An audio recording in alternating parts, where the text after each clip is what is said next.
saja.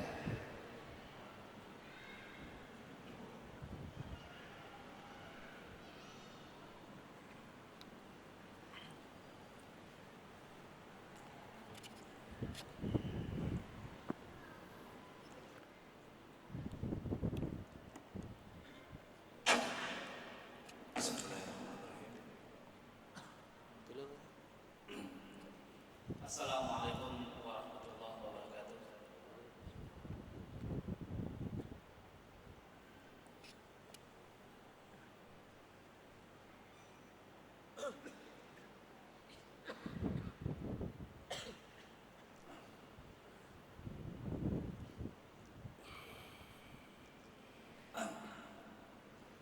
Innal hamdalillah nahmaduhu wa nasta'inuhu wa nastaghfiruh wa na'udzu billahi min shururi anfusina wa min sayyiati a'malina may yahdihillahu fala mudilla lahu wa may yudlil fala hadiya lahu. Asyhadu an la ilaha illallah wa asyhadu anna Muhammadan abduhu wa rasuluh. Wa qala Allah ta'ala fil Qur'anil Karim, a'udzu billahi minasy syaithanir rajim. Bismillahirrahmanirrahim. Law anzalna hadzal Qur'ana 'ala jabalin la ra'aitahu khashi'an mutasaddian min khasyatillah.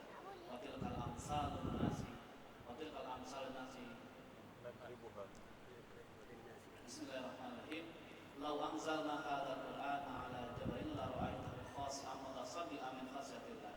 Wa tilkal amsalun nasi la'allahum yatafakkarun. Wa fil ayatil ukhra al-malu wal banun zinatul hayatid dunya wal baqiyatus shalihatu thawaban 'inda rabbih wa khairun amal.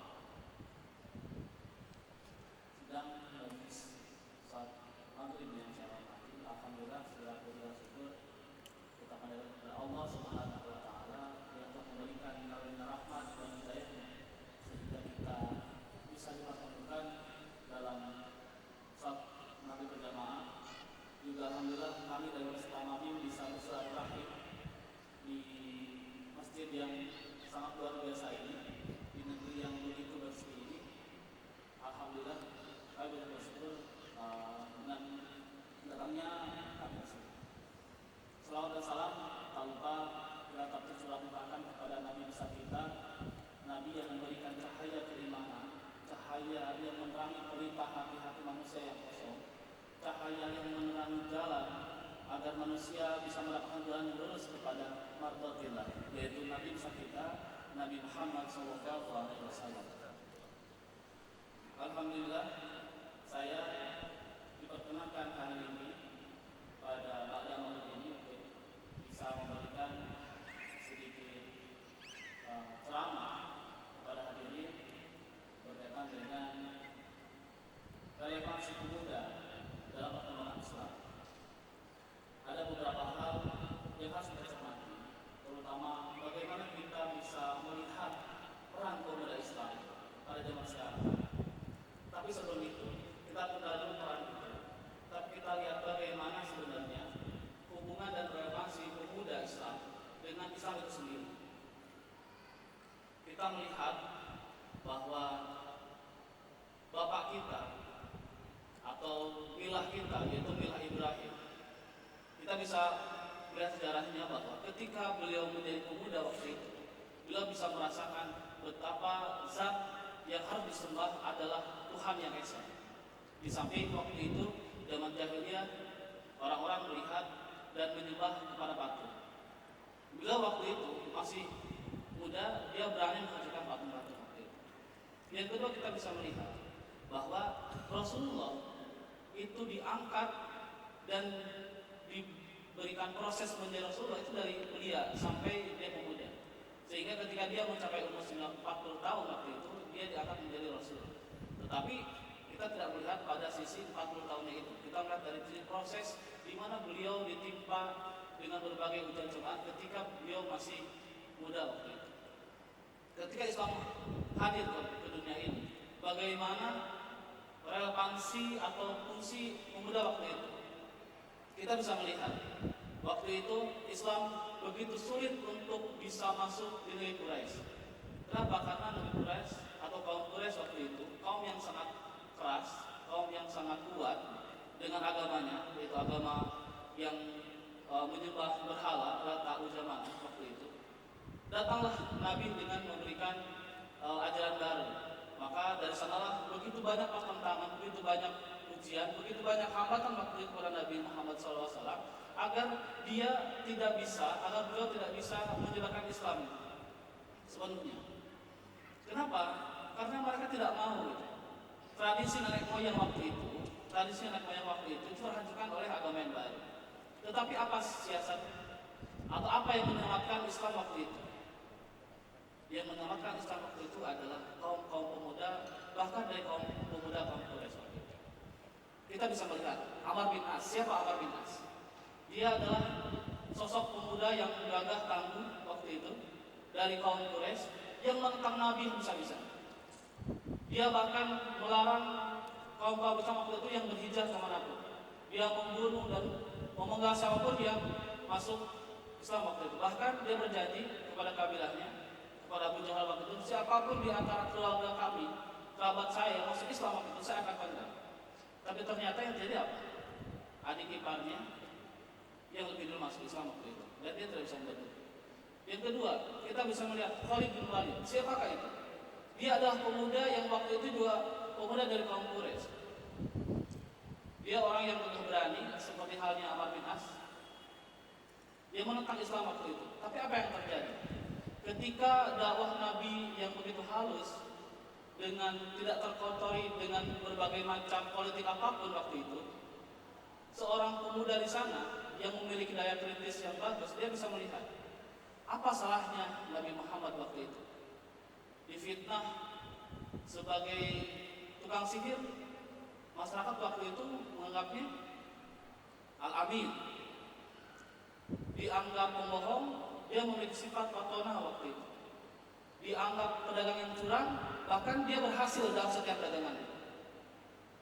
Reaksi pemuda saat itu berbalik arah. Yang tadinya terus-terusan menghancurkan, merusak citra Nabi Muhammad, yang terjadi adalah dia kembali menjadi suka waktu itu. Ada respon positif. Apa sebenarnya yang diajarkan oleh Nabi Muhammad? Sehingga berbagai kejadian waktu itu ya membangkitkan hati nurani dari Amr bin As dan Khalid bin Walid. Apa yang terjadi ketika Amr bin As dan Khalid bin Walid Islam? Beberapa kerajaan, beberapa negara yang waktu itu menjadi sasaran dakwah Islam itu mudah untuk dipegang. Khalid bin Walid panglima besar Islam, Amr bin As juga sama. Lantas apakah hanya kaum pemuda? Pemudi seperti apa? Apakah pemudi juga termasuk dalam sosok yang bisa mengembangkan Islam lebih cepat? Kita bisa merefleksi kembali bagaimana Nabi Muhammad waktu itu menikahi Siti Aisyah. Memang polemik di zaman sekarang begitu banyak hal-hal yang mengakibatkan bahwa mencederai menikahnya Nabi Muhammad. Tapi ternyata apa yang kita lihat? Siti Aisyah, istri Rasulullah yang waktu masih belia, adalah satu-satunya perawi hadis yang sangat bagus sampai sekarang. Bahkan dia penghafal hadis yang bagus. Bahkan kalau mereka tidak ada, saya jamin bahwa hadis-hadis sekarang itu mungkin tidak bisa terjaga. Itulah Siti Aisyah, penghafal yang bagus. Dia orang yang bahkan panglima besar juga. Bahkan dia juga bisa menjaga Islam dari kehancuran. Nah, kita bisa melihat bahwa perkembangan Islam di dunia itu berawal dari sosok pemuda yang giat waktu itu. Maka kita tidak melihat jauh ke belakang. Kita melihat pada masa kini. Jauh sebelum itu ada kisah Ashabul Kahfi, saudara-saudara. Ashabul Kahfi siapa? Bahwa Ashabul Kahfi itu adalah pemuda-pemuda yang waktu itu mereka menanamkan hatinya untuk beriman kepada Allah.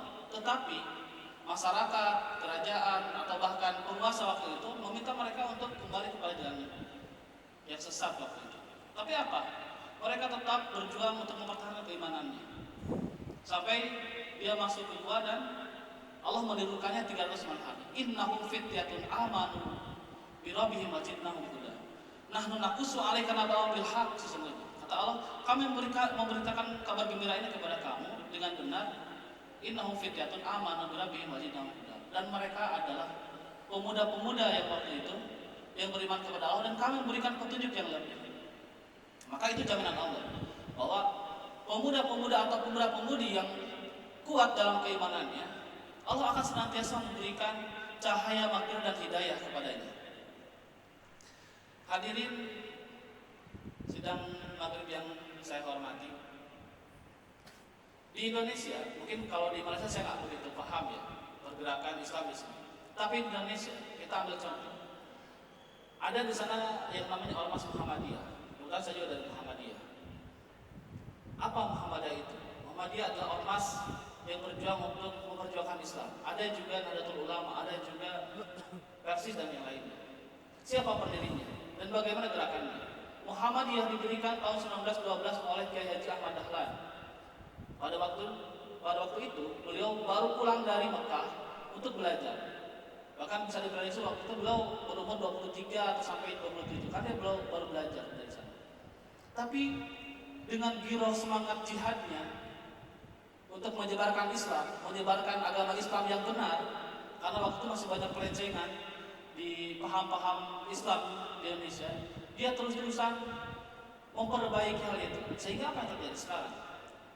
Di negara manakah yang tidak ada Muhammadiyah? Bahkan di Malaysia pun saya yakin ada Muhammadiyah, perwakilan Muhammadiyah. Itulah pemuda waktu itu. Nah, ini harus menjadi satu tolak ukur bahwa pemuda atau pemudi itu adalah sentral dari besarnya suatu perluasan Islam, besarnya dakwah Islam. Nah, kita harus jaga. Apa yang terjadi sekarang akibat dari adanya pemuda-pemudi yang punya utang. Sekarang fenomena yang terjadi di zaman hari ini, orang-orang yang tidak suka dengan Islam, kita anggaplah kaum Barat misalnya, kaum Nasara, kaum Majusi, kaum Yahudi, itu melemahkan Islam. Itu bukan dengan menghancurkan agamanya. Kita lihat fenomena di dunia sekarang. Yang mereka hancurkan bukan masjidnya, yang mereka hancurkan bahkan bukan Al-Quran yang suci ini, tapi yang mereka hancurkan adalah karakter dan budaya yang ada pada kaum muda saat ini. Bisa dengan perang langsung atau perang dengan hal yang lebih luas.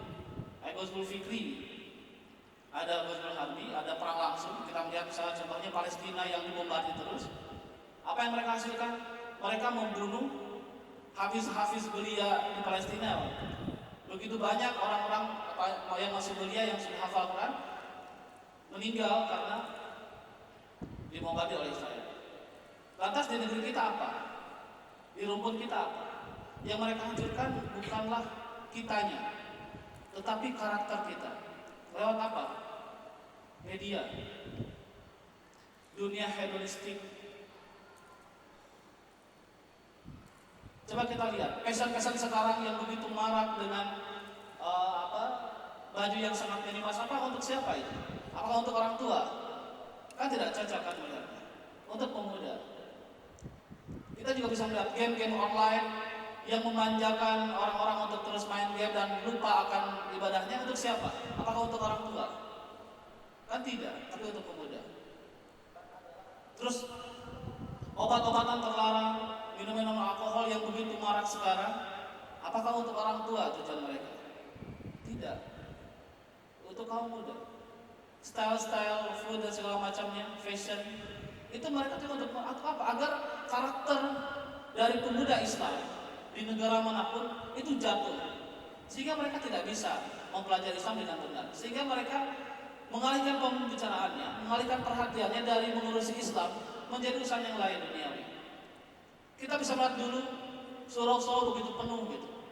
Ketika azan maghrib, surau begitu penuh dengan anak kecil, pemuda, orang dewasa. Sekarang sangat sedikit. Bahkan di Indonesia pun ketika azan berkumandang yang datang orang-orang tua. Orang mudanya di mana? Ya di mall, di segala macam. Kita sangat miris melihatnya. Kondisi pemuda saat ini seperti itu. Terus bagaimana dakwah Islam? Sedangkan zaman dahulu kita bisa melihat dakwah Islam itu terbantu dengan adanya pemuda-pemuda yang kuat tangguh memperjuangkan Islam waktu itu. Hadis Nabi mengatakan subhanallah yang berjalul, bahwa pemuda hari ini adalah pemimpin masa depan. Warijal ahlun, dan seorang pemimpin itu adalah orang yang ahli, wal ahlu al alim, dan orang yang ahli itu adalah orang yang berilmu. Sekarang kalau kita melihat bahwa ada kaitannya pemuda, orang yang ahli, orang yang berilmu, apakah seperti itu? Bahwa orang-orang yang sekarang berada di sekitar kita itu, anak-anak kita, maupun saya itu, mereka akan menjadi calon pemimpin masa depan. Rijalul dan subhanallah rijalul. Apakah kita akan membiarkan dengan berbagai macam serangan-serangan dari kaum barat misalnya, yang begitu besar mempengaruhi karakter anak-anak muda saat ini, dengan berbagai entertainment, dengan berbagai permainan-permainan, dengan berbagai masukan-masukan obat dan segala macam, sehingga merubah brain disease mereka atau penyakit otak yang ada di kaum muda. Apa yang harus menjadi, yang harus dilakukan intinya? Hadirin yang saya hormati, sidang maghrib yang terhormat, di awal saya menyampaikan al-malu wal banun zinatul hayati dunya wal baqiyatus shalihatu inda rabbika thawaban wa khairul amal. Al-malu wal banun, bahwa harta kita, anak-anak kita, zinatul hayati dunya, itu adalah perhiasan dunia yang sangat bagus. Wal amal shalihatu inda rabbika thawaban wa khairul amal. Tetapi amal soleh yang dikerjakan secara terus-menerus itu lebih baik di sisi Allah. Maksudnya apa? Zaman sekarang kita melihat begitu banyak orang tua yang segan untuk memaksakan anaknya sekolah agama, karena takut lah, karena terlalu sayang lah. Karena anak itu memang perhiasan. Saking sayangnya, jarang sekali anaknya ketika dia malas-malasan sholat, dipaksa untuk sholat, bahkan tidak melaksanakan sunnahnya gitu. Kita harus mencambuk anak kita ketika 7 tahun dia nggak mau sholat. Tapi karena sayangnya kepada anak, bahkan kita membiarkan mereka tidak sekolah agama, dibiarkan untuk tidak bisa ngaji Quran. Apakah rasa sayang itu bisa menjamin mereka masuk surga? Tapi di apa dijelaskan bahwa al-malu wal banun zinatul hayatid dunya, bahwa harta kekayaan dan anak itu adalah perhiasan yang bisa membuat kita bangga dan segala macamnya. Tetapi kita kaitkan dengan ayatnya wal amal shalihatu inda rabbika thawaban amalan. Tetapi amal saleh yang dikerjakan terus-menerus itu lebih baik insya Allah. Maksudnya apa? Ketika kita memiliki anak, ketika kita memiliki harta yang begitu besar, jadikan dua faktor ini, dua hal ini menjadi amalan kita untuk di akhirat. Harta yang kita miliki kita dermawankan, anak yang kita miliki kita sekolahkan dengan benar, harta yang kita miliki kita infakkan agar buat tabungan kita, harta yang kita buat sekolah. Anak yang kita miliki kita didik dengan benar sehingga dia menjadi orang yang baik, orang yang bisa menjadikan pendakwah Islam berikutnya, sehingga menjadi pemuda-pemuda yang tangguh, pemuda-pemuda yang bisa berjihad di jalan Allah. Ini seperti itu. Kenapa seperti itu? Karena siapa lagi yang bisa mengangkat Islam ini selain kaum kita? Lau anzalna hadzal Qur'ana ala jabalin la ra'aita khashi'an mutasaddian min khasyatillah wa tilka amsalul halin nasil Allahum yatafakkarun. Sesungguhnya ketika kalau misalnya Al-Qur'an ini, kata Allah, saya berikan kepada gunung, lantas engkau akan melihat gunung itu gemetar, takut karena tidak mampu untuk memegang Al-Qur'an ini. Tapi ini diperhatikan oleh Allah agar kita bisa mentafakurinya. Dan kepada manusia lah, dan hanya manusia yang bisa memegang apa ini. Intinya adalah kita adalah kaum-kaum yang harus berdakwah untuk memperjuangkan Islam. Kaum-kaum pemuda saat ini harus dijaga kekuatan imannya, bahkan harus disupport oleh semua stakeholder yang ada, baik orang tua, baik lingkungan, baik sekolah, pendidikan, bahkan pemerintah itu bisa menguatkan posisi pemuda Islam saat ini. Kenapa? Karena begitu besar serangan-serangan dari Barat yang bisa menghancurkan karakter umat Islam, sehingga pengaruh ajaran Islam itu sudah tidak mempan di kalangan pemuda. Mereka sudah enggan memakai baju takwa masuk ke masjid, memakai sarung. Mereka lebih suka pakai jeans, pakai kaos dan segala macamnya. Fenomena-fenomena di kampus seperti itu. Ya, kaum misalnya pemudi juga sama. Mereka tidak mau pakai jilbab yang yang agak lebar ya, sehingga tidak memperlihatkan body gitu ya. Tapi sekarang lebih suka dengan fashion yang mereka tak pakai jilbab tapi memperlihatkan seluruh tubuhnya. Inilah budaya gitu. Budaya yang harus kita perangi juga. Dengan apa ya? Dengan bagaimana kita bisa memberikan keseimbangan itu. Mungkin hal yang terakhir yang harus saya sampaikan adalah fungsi pemuda itu tidak akan pernah terlepas sampai kapanpun. Bahwa pemuda atau ada kaum yang masih kuat itu harus tetap dijaga. Daya pikirnya, pola pikirnya, kekuatannya dan segala macam itu mereka memiliki kemampuan lebih dari kaum yang lebih tua. Terakhir, Allah Subhanahu wa taala berfirman kepada kita,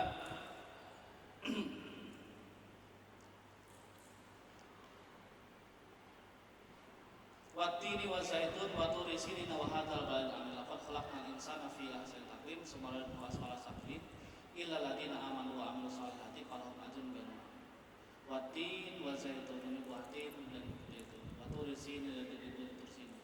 Wa hadzal baladil amin, dan demi negeri ini yang amin. Laqad khalaqnal insana fi ahsani taqwim. Sesungguhnya aku telah menciptakan golongan manusia, golongan kita dengan sebaik-baiknya bentuk. Summa radadnahu asfala safilin.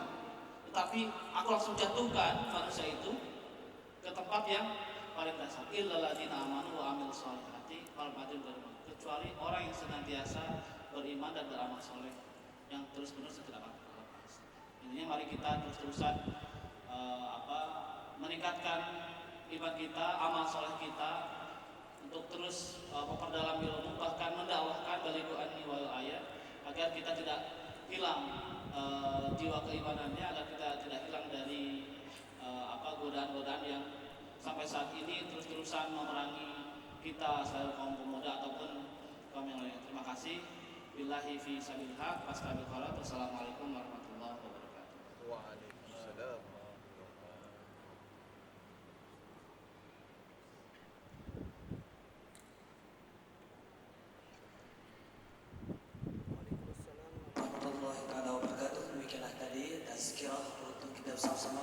Daripada apa yang telah disampaikan oleh Ustaz Ahmad Ridwan Ahmad daripada Indonesia tadi, menciptakan pada kita betapa pentingnya golongan muda ini sentiasa mendekati rumah Allah.